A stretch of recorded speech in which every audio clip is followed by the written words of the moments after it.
In the winter season, around December 25th, the people celebrated the winter solstice.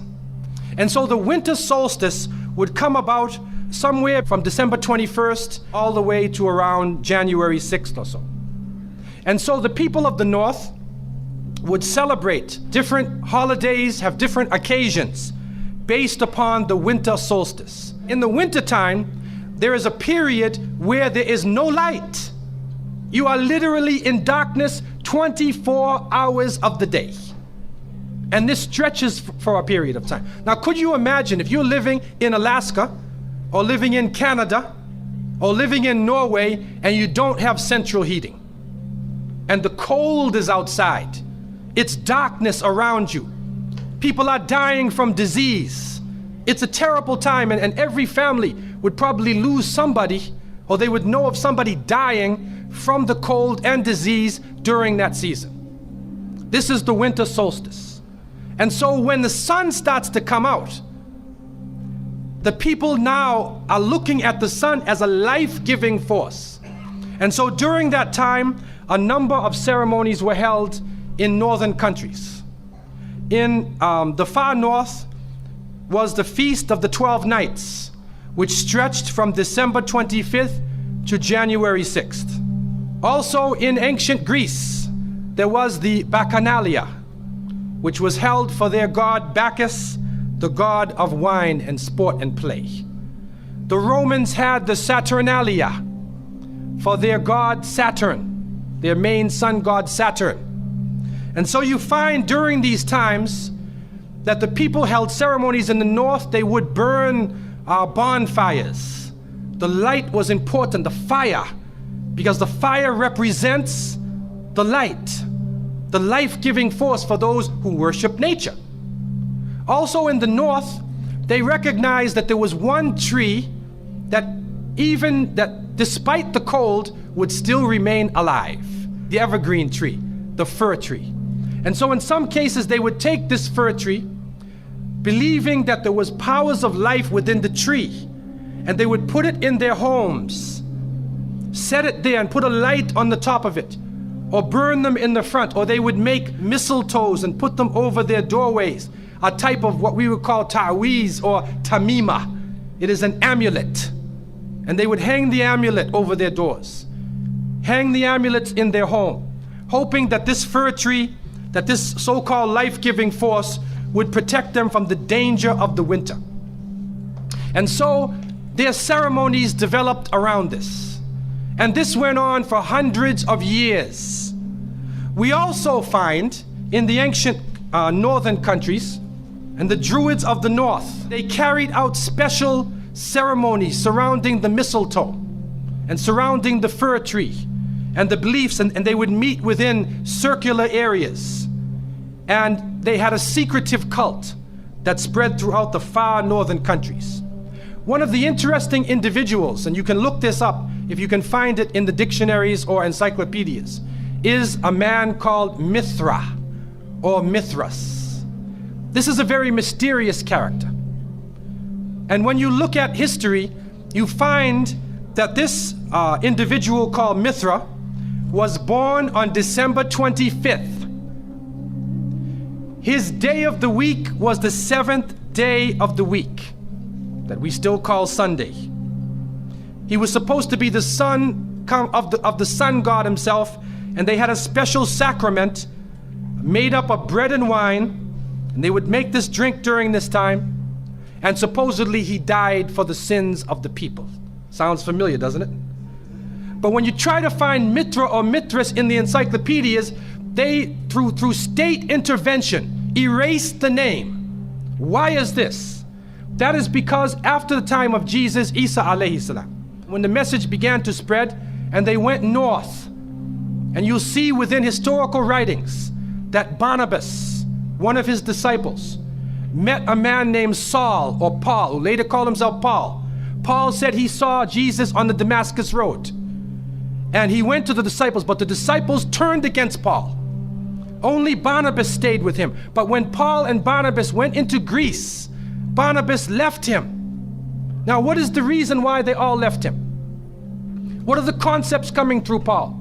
Many people say, well, they left him because he was Saul before and he used to torture the early followers of Isa alayhi salam. But also you can see, and if you look at present day Christianity, that most of the concepts of the Trinity, of the blood sacrifice, the original sin, and most of the concepts which relate to more than one God are coming through Paul. The preachers are quoting Paul sometime more than Jesus during their sermons. And so Barnabas left Paul. And somewhere in the early days, in Rome or Greece, somewhere in that area, those missionaries who were teaching the teachings of Jesus, Isa alayhi salam, met with this force coming from the north. And so you will see in ancient Roman history that in some cases the Roman emperor would go out to the Colosseum and the gladiators would be fighting each other and everybody's cheering for the gladiators. Sounds like one of our football games. They would go to the Colosseum, right? And the gladiators would fight. And then if one of the gladiators was down, and they would look at the emperor, should I kill him or not? And if he wanted to kill him, he would say, he would go like that, right? You know, that sign down. If he said keep him alive, he goes like this. You know how we use it today? Yes. Okay? He gives that sign. Okay? One of the terrible things happening during these rituals at the Colosseum is that they would bring the Christians out, literally men, women, and children, and feed them to hungry animals. They would take a hyena or a wolf or a lion and get it hungry and crazy and beat it and throw raw meat at it and then send it out on the people, and they would literally cheer and watch as the animal ripped the bodies apart. This is a terrible culture. Tear the bodies apart. And so somewhere along the line, somebody who couldn't take the torture, who felt that maybe we can win these people over, made a compromise. And you start to see changes going on from the early part of the Christian era in Southern Europe, where the major ceremonies held by the nature worshiping people are combined with Christian names and Christian ceremonies, and therefore what comes forth to us is a mixture with the two streams coming together, where you get a monotheistic name or a monotheistic character with a pagan ceremony. And so the mixture of this together is what is giving us the present day holidays that we see. Number one, we understand that Isa alayhi salam, according to the different reports of the different scholars in many religions, he was not born in the cold weather. History shows us that he was born during the warm weather. Even in the Christian traditions, they have the belief that the shepherds were tending their flocks outside. And in Palestine, you cannot keep your flocks outside in the wintertime in the evening. You bring them in because it's cool at night. And so it was the warm weather. It was also the time of the taxes in the north. In the story coming in the Quran, when we see the mention in chapter 19 in verses 24 to 25, and we see the mention of the story of Mary, because it is the belief of the Muslims that Maryam, may Allah be pleased with her, was a virgin, and she had dedicated her life to the worship of one God, prayer and fasting, and by the power of Allah, that the Creator breathed His Spirit into her, and she conceived Jesus. He said, be, and it is. She conceived Jesus, Isa alayhi salam, without a father, without a man.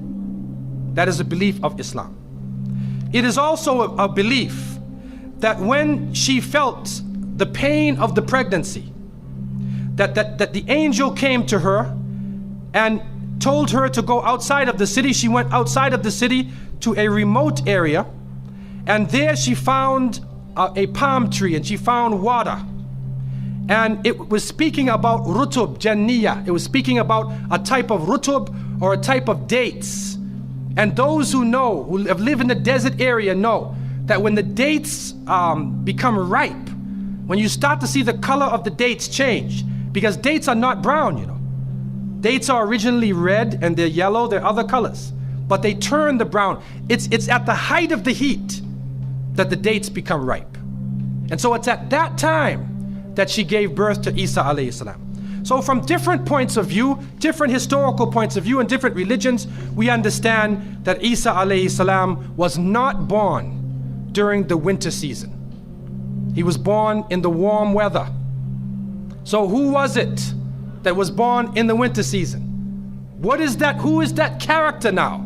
Let us become detectives and try to find out the answer to this problem. Number one, you have to understand this concept of Saturn, the concept of Bacchus. When they are portrayed by the different artists who drew pictures of them or the sculptures, they're usually portrayed as a heavy-set man with a white beard. And when in the Sistine Chapel, Michelangelo drew his picture, you could see the long flowing beard, and there are actually pictures of this man on a sled being drawn by snakes with wings. Snakes with wings. Snakes do not normally fly. But in this case, the snakes have wings, and the heavy-set man is on his sled being drawn by these flying animals. Sound familiar to you now, doesn't it? He's being drawn by the flying animals. He's performing miracles. He's coming out on December 25th, which is not the birthday of Isa alayhi salam, has nothing to do with Christianity. It is the time of the Bacchanalia and the Saturnalia, and he is representing riotous fun, drunken revelry. And so what happens on Christmas, the Christmas season, especially in America, people today are not even thinking about Isa alayhi salam. They're not even thinking about Jesus. They're looking how they can get drunk. On Christmas, what is going on? In the Caribbean and many parts, if they offer you a Christmas pudding or Christmas pie or Christmas drink, watch out. Because it's probably laced with rum or wine. That's the spirit of the season. Now this riotous occasion that was going on went so far that the Christian church banned it. And the Church of England, according to historical sources, actually banned it all the way to 1647. It was prohibited in England to celebrate Christmas because they saw Christmas as being a pagan holiday. This is an official position taken by the Christian church, the Church of England, who were known at that time as Puritans. What happened was an individual was superimposed. A name was superimposed. We hear about the name of Saint Nicholas. Saint Nicholas. Now, Saint Nicholas himself is actually coming from the ancient writings of Beowulf. And in these writings, which are done in the Scandinavian region, we find the name Nick or Nickel or Nicker. He was known as a demon, the demon of the north. He was known as the evil spirit of the north, the name of Odin, the evil principle. And so in Germany and in many of the northern countries, the people actually looked upon this so-called Saint Nick as being an evil force, and they would tell their children in the wintertime, don't go outside, because if you do, Nicholas will come along, Nickel will come along, he'll capture you, put you in his bag, and take you away. And so they used it as a negative concept. In Isaiah, in what is left of the Bible, in chapter 4, in 14:13, the devil is known as the prince of darkness. And it is an understanding that his throne, the seat of his power, is in the north. Somewhere in the north is the seat of power of this evil. And so the Germans also, when they depicted this Nicholas, or this Pelsnickel, as they would say, Pelsnickel in German, it means a furry devil. When they depicted him, they depicted him as a man with red fur. He had red fur coat. And his base was in the north, and he was the essence of evil. And the Church of England till 1647 took the position that this celebration could not go on. So what we are actually seeing is that the Christmas occasion was actually the time of evil. It was the time of the belief in the Saturnalia and the Bacchanalia. And because of this, they shifted the occasion to New Year's Eve. They shifted all of their feelings and their merriment and their evil to New Year's Eve. Now, before we go to that, looking back at Christmas, what is happening now in Christmas season? I don't know what goes on in Miami, but in the northern cities, on Christmas occasion, they put lights around and Santa Claus parades. Do you have a Santa Claus parade here? They have Santa Claus parades, and St. Nicholas is outside and he's in the streets and everybody's talking about St. Nicholas, and the poor children are taught that St. Nicholas is gonna come down your chimney. Most people don't have chimneys in Miami anyway, but a 350-pound man is gonna come down your chimney and bring you presents and keep his clothes white and red, and go to all of the homes in the area and put presents in your stockings and put presents under your tree, and then fly back out into space. And the father, the poor father who sweat and toiled all year to get you the presents, gets no credit for the present given to the child. St. Nicholas comes down the chimney, gives you this present, flies off into the night. And many of us were raised thinking, believing in this. Some of us would sneak into the night and look and see our father putting the present under the tree. We knew what he was doing anyway. But you went along with it, and the people say, well, you know, it's Christmas. Don't you like to have fun? You want to stop the children from having fun? What kind of people are you? But what are you teaching the children? You are using the name of Jesus, using the name of Isa alayhi salam, and you are using a figure who historically is the devil. The devil himself, wal-iyadhu billah. They are using his figure, and he has now taken over the Christmas season. Christmas now to most people means materialism. You have to buy presents for your cousins and your friends, and you gotta buy about 34 presents. And you find that most American people are in debt for 6 months after Christmas. Now, where is Jesus? You get drunk, you fight, you lose all your money, the stores raise their prices. Isa alayhi salam is described as a very humble person. Most of the time he didn't wear shoes, only 1 or 2 changes of clothing. A very simple person, eating very simple food, fasting most of the time. You see what is going on? There are 2 streams now, a stream of polytheism, a stream of monotheism, and now the polytheism, the materialism, is overtaking the monotheism and standing in the way and taking over our society. And some foolish Muslims coming along from outside of in their country say, well, I just want to be an American. I want a tree too. So I said, one of the brothers said he had a Christmas tree in his house. He came for, I said, brother, do you know what the tree stands for? He said, no. Okay, I'll get a palm tree with dates. I'll make it halal, a halal Christmas tree. But brother, you have to understand what it means.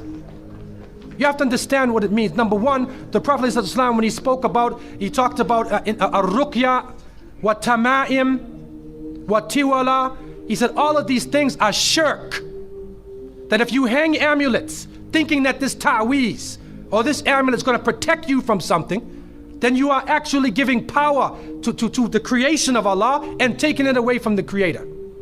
If you think that by making some spells, going to a magician and asking them to put a spell on someone, you want to get married, so you go to the Sahir and say, put a spell on Ali, I want to marry him. Put a spell on Zainab. What kind of marriage are you going to have if you go to the magician? And so the Prophet, peace be upon him, named all of these things, the superstitions, the amulets, all of these type of things are the other stream which goes away from monotheism, from the belief in one God, and takes you into another religion.